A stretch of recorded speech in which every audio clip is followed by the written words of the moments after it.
14ই November আজ ওয়াসিমুল বারী রাজীবের মৃত্যুবার্ষিকী। 2004 সালে যিনি রাজীব নামেই বেশি পরিচিত ছিলেন, একজন বাংলাদেশি অভিনেতা। তিনি প্রায় 4 শতাধিক বাংলা চলচ্চিত্র অভিনয় করেছেন। খলনায়ক হিসেবে সফল হলেও অনেক চলচ্চিত্র ভিন্ন চরিত্রে অভিনয় করেছেন তিনি।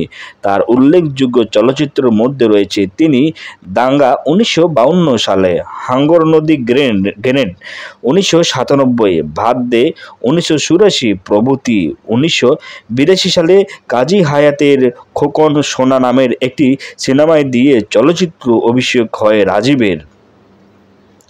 অত্যন্ত গুণী এক অভিনয় শিল্পী। বাংলাদেশ চলচ্চিত্র শিল্পীর জোলস লগ্নে যে কজন মানুষের অবদান উল্লেখ করতে হয়, তাদের একজন রাজীব।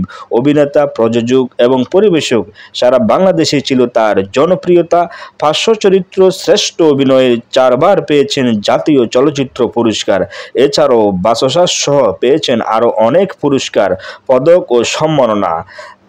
তার বলা অনেক সংলাপ মানুষের মুখে মুখে ফিরতে এখন যেমন ভাইরাল হয়, তেমনি আমি মাইন্ড করলাম। ব্যক্তিগতভাবে তিনি অত্যন্ত ভালো মানুষ ছিলেন। 2004 সালের 14ই নভেম্বর ক্যান্সারে আক্রান্ত হয়ে মৃত্যুবরণ করেন এই অভিনয় শিল্পী। বাংলাদেশ চলচ্চিত্র জগতের তার অবদানের জন্য তিনি 4 বার চলচ্চিত্র জাতীয় পুরস্কার পেয়েছেন। রাজনৈতিক